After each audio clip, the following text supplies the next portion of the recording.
कलौ मोहागारे विषय विससन्तातमनसां तमश्चक्रे दूरं मृदुसदुपदेशामृतगिरा सतां चेतस्तोषित द्विहृदयवनानां मृगपते परेशं साक्षातं गुरुवर कबीरं हृदे नमः। यो ब्रह्माणं विदधाति पूर्वं यो वै वेदांश्च प्रणोति तस्मै तमः देवमात्मबुद्धिप्रकाशं मुमुक्षुर्वै शरणमहं प्रपद्ये मुमुक्षुर्वै शरणमहं प्रपद्ये। प्रेम से बोलिए सदगुरु कबीर साहेब की, सदगुरु कबीर साहेब की, सदगुरु कबीर साहेब की।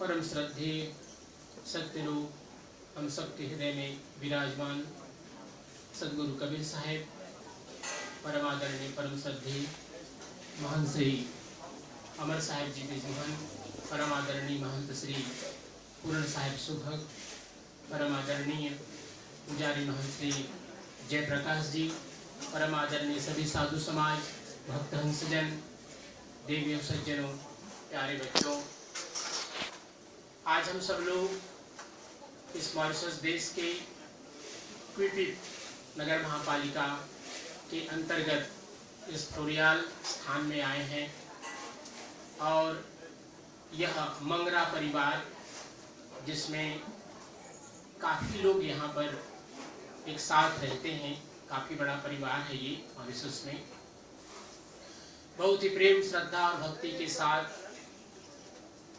यहाँ पर आपने यह सुंदर सदगुरु कबीर साहेब की सात्विक ज्ञानेन्द्र आनंदी चौका आरती का समारोह रखा है।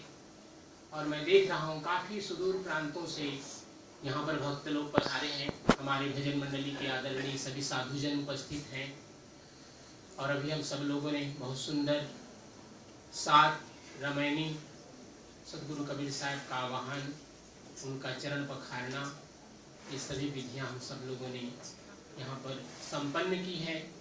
और प्रवचन के बाद आरती, आरती के बाद नारियल का जो विधि होती है, इसके बाद भोग लगाना, इसके बाद प्रसाद वितरण, तिनका विधि आदि सभी संपन्न होने बाकी हैं। यहाँ की परंपरा अनुसार जब सात रामायणी हो जाते हैं तो प्रवचन होता है।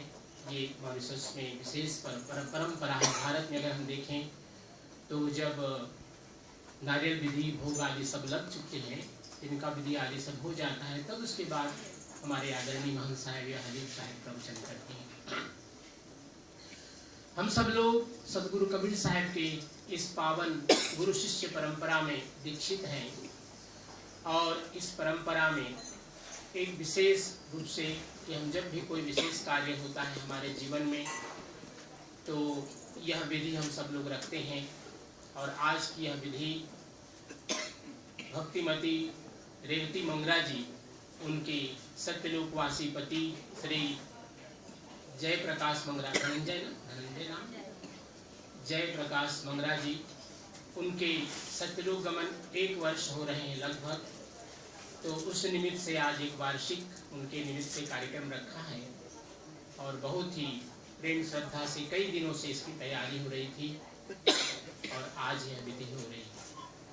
सदगुरु कबीर साहेब का यह अंतर्ध्यान का माह, जिसे हम माघ माह कहते हैं, माघ मास कहते हैं हिंदी महीने के अनुसार से, वह माह चल रहा है अभी। और माघ मास भारत में बहुत ही ठंडी का महीना होता है, लेकिन यहाँ पर हम लोग काफ़ी ग्रीष्म ऋतु का आनंद ले रहे हैं।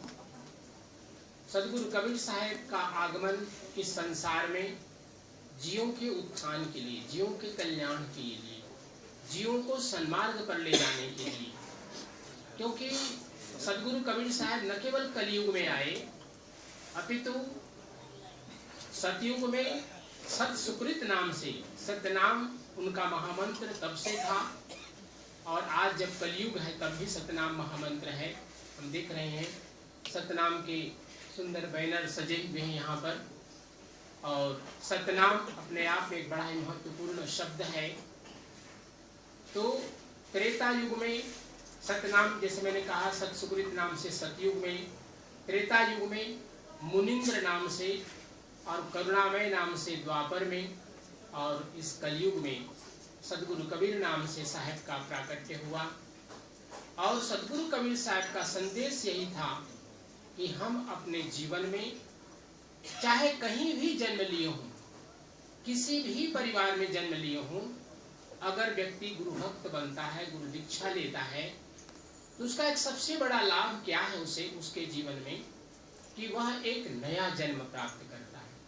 हमारे भारतीय सनातन परंपरा के अनुसार से, आर्य संस्कृति के अनुसार से हम लोग यज्ञोपवीत संस्कार कहते हैं, और बिल्कुल यही विधि है सदगुरु कबीर साहब ने इस परंपरा में दिया।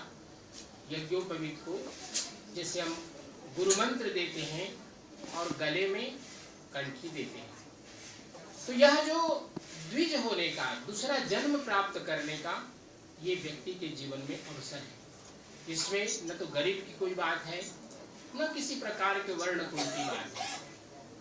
कोई भी व्यक्ति इस परंपरा में आकर के द्विज हो सकता है, और द्विज बनने के बाद अर्थात गुरु शरण में, गुरु शरणागति में आकर के जब गुरु उपदेश देते हैं, आत्मज्ञान का जब उन्हें रहस्य बतलाते हैं, तो वह व्यक्ति चूंकि पिंड के बारे में जानता है, और पिंड ब्रह्मांड से जुड़ा हुआ है, और इसी पिंड और ब्रह्मांड में वह सत्य पुरुष परमात्मा ईशावास्य मिदग्वं सर्वम, इस रूप में वह समाहित है। अर्थात वह परमात्मा घट घट में विराजमान है। और जब यह ज्ञान उस गुरु के शिष्य को प्राप्त हो जाता है, वह अनुभव करने लगता है, जब उसको यह रहस्य अपने हृदय से वह स्वीकार करने लगता है, उसमें किसी प्रकार का भेद नहीं रहता, उसमें किसी प्रकार के वर्ण कुल का भेदभाव समाप्त हो जाता है, किसी प्रकार का द्विविधा की बात नहीं रहती है, तब वह ब्रह्मविद ब्रह्मैव भवति। एक संस्कृत में यह बहुत बड़ा ज्ञान सुक्ति कही गई है कि जो ब्रह्म को जान लेता है वही ब्राह्मण होता है। बहुत से लोग समझते हैं कि हम जिस कुल में जन्म लिए वही हमारी जाति, और उसी कुल के अनुसार से वह अपनी पहचान बतलाता है। लेकिन सदगुरु कबीर साहब ने इस विचारधारा को समाप्त किया। सदगुरु कबीर साहब ने कहा कि प्रत्येक व्यक्ति जो मनुष्य है, चाहे विश्व के किसी भी कोने में हो, अगर वह गुरु दीक्षा लेकर के, गुरु दीक्षा परम आवश्यक है, क्योंकि हम कभी कभी लोग भूल जाते हैं और कहते नहीं जी मैं तो राम जी को गुरु मानता हूँ, कोई कहते हनुमान जी को मानता हूँ, कोई कहते गणेश जी को मानता हूँ, कोई हमारे पूर्वजों का, किसी ने कहा कि हम नहीं कबीर साहब को गुरु मानते। नहीं, गुरु के लिए बहुत आवश्यक है कि वह गुरु जीवित हो और उसके द्वारा हम गुरु दीक्षा प्राप्त करें, उससे गुरु मंत्र लें। ये बहुत आवश्यक है इस गुरु शिष्य परंपरा में, विशेषकर हमारे कबीर पंथ में, वैष्णव परंपरा में यह बहुत बड़ी बात कही गई कि वह गुरु जीवित होना चाहिए जिससे आप गुरु दीक्षा ले रहे हैं। ये बहुत आवश्यक है, क्योंकि गुरु दीक्षा जब हम लेते हैं तो जो गुरु मंत्र हमें प्राप्त होता है वो कोई पाषाण किसी मूर्ति से नहीं हम प्राप्त कर सकते, किसी ग्रंथ से नहीं प्राप्त कर सकते, किसी पूर्वजों से नहीं प्राप्त कर सकते। इसलिए बहुत आवश्यक है गुरु दीक्षा लेने के लिए कि हम किसी जीवित गुरु को अपना, हाँ, लेकिन आपको यह अधिकार है कि आप सदगुरु की खोज करें और जिसके प्रति आपकी श्रद्धा हो उससे ही गुरु दीक्षा लें, क्योंकि जब एक बार गुरु दीक्षा ले लिए तो वह गुरु आपके जीवन के लिए बराबर, मान लीजिए कि आप उसके छत्र छाया में पूरा जीवन उसके साथ बिताते हैं। इसलिए गुरु दीक्षा लेने के पूर्व गुरु की परीक्षा, और इसी प्रकार से गुरु भी अपने शिष्यों की परीक्षा लेते हैं, तब उनको गुरु दीक्षा देते हैं। तो यह उभय भाव है, अर्थात दोनों तरफ से है कि हम एक दूसरे को परखते हैं। शिष्य गुरु को परखता है और गुरु शिष्य को परखता है। और जब यह गुरु दीक्षा विधि हो जाती है, गुरु मंत्र जब प्राप्त हो जाता है, तो मान लो हमने जन्मों जन्मों से जो ये गुरु मंत्र चला आ रहा है उसके साथ हम जुड़ जाते हैं, उस चैनल के साथ, उस जो परंपरा है उसके साथ हम ज्वाइंट हो जाते हैं, जुड़ जाते हैं। और उसके साथ जुड़ने का एक बहुत बड़ा लाभ ये है कि हमारे अंतर्दीप प्रज्वलित हो जाते हैं। ये गुरु परंपरा का, गुरु शिष्य होने का, गुरु दीक्षा लेने का सुपरिणाम है कि जब एक व्यक्ति गुरु दीक्षा लेता है, गुरु को याद करता है, गुरु मूर्ति है ना, गुरु मूर्ति गति चंद्रमा सेवक नयन चकोर। साहब ने कहा कि गुरु मूर्ति क्या है, जैसे कि एक चकोर के लिए चंद्रमा है। तो भले ही परिवार में संबंध टूटते हैं, लेकिन गुरु और शिष्य का संबंध कभी भी समाप्त नहीं होता। ये गुरु शिष्य परंपरा का बहुत बड़ा परिणाम है। बहुत से लोग इस भेद को नहीं समझ पाते। तो गुरु दीक्षा ले लिए, उसके बाद फिर गुरु को भूल जाते हैं, कभी उसके पास नहीं जाते। इसलिए ये जो गुरु पूर्णिमा मनाई जाती है, व्यास पूर्णिमा जिसे हम कहते हैं, आषाढ़ मास की पूर्णिमा, प्रायः की जुलाई माह में आता है ये, तो उसको इसीलिए बनाया गया है कि कम से कम वर्ष में एक बार हम गुरु के पास जाएं और गुरु से, जिससे हमने दीक्षा लिया है, गुरु की शरणागति में जा करके बैठें, उनसे उपदेश लें, उनका सेवा सत्कार करें। और यदि गुरु किसी आश्रम में रहते हैं, कोई मंदिर अगर बना हुआ है, तो वहाँ के लिए भी कुछ उपकार के स्वरूप में जो भी आपका अर्थोपार्जन होता है, उसमें से कुछ अंश उस मंदिर की सेवा के लिए, या कुछ वहाँ भी जो कार्यक्रम चलते हैं, तो उसके साथ आपको जोड़ना चाहिए। ये बहुत आवश्यक है गुरु शिष्य परंपरा में। और इसके बाद जब हम गुरु शिष्य परंपरा से जुड़ जाते हैं, तो एक बड़ी बात क्या होती है, जो गुरु मंत्र दिया जाता है, वो उस गुरु मंत्र का हमें स्मरण करना चाहिए, उसका हमें जाप करना चाहिए। और जाप की विधि, जिस समय गुरु मंत्र दिया जाता है, उस समय उसकी विधि भी बतलाई जाती है कि कैसे इस गुरु मंत्र को जाप करना है। क्योंकि गुरु मंत्र के जाप से अब क्या होगा, जैसे हम अपने शरीर के अंदर में जब टॉक्सिन बढ़ जाता है तो दवा लेते हैं, बहुत पानी पीते हैं, गर्म पानी पीते हैं, या अनेक अनेक प्रकार की दवाइयाँ लेते हैं, जिससे कि हमारे शरीर का टॉक्सिन दूर हो जाए। इसी प्रकार से ये गुरु मंत्र हमारे जीवन में पिछले जन्म के किए हुए कृत कर्म और इस जन्म के किए हुए कृत कर्म, सभी के जो जुड़े हुए उनके साथ बंधन है, उनसे वो मुक्ति दिलाता है। ये गुरु मंत्र का सबसे बड़ा सुपरिणाम है, क्योंकि गुरु मंत्र उन सभी क्रियाकलापों को साफ करता है जो हम अब तक, अर्थात जब हमने गुरु मंत्र लिया और जब हमने जाप करना शुरू किया, तो पिछले जितने भी हमारे कर्म थे उनकी सफाई प्रारंभ हो जाती है। और धीरे धीरे फिर क्या होता है, मन जो कि केवल इंद्रिय सुखों की ओर भाग रहा है, अब उसको आत्मिक सुख की क्षुधा लगती है, भूख लगती है। पहले वो केवल अच्छी चीजें देखना चाहता था, अच्छी चीजें खाना चाहता था, सुखद स्पर्श करना चाहता था, मधुर वाणी सुनना चाहता था। तो अब क्या हुआ, जब गुरु मंत्र हुआ, गुरु मंत्र की दीक्षा के बाद जब जाप हमने शुरू किया, गुरु का ध्यान करने लगे, तो हमारा फिर धीरे धीरे वह जो मन केवल इंद्रिय सुखों की ओर भाग रहा था, धीरे धीरे आत्म तत्व की ओर बढ़ता है। अर्थात अभी तक वह बहिर्मुखी था, बाहर की ओर भाग रहा था, बाहर के सुख को ही सुख समझता था।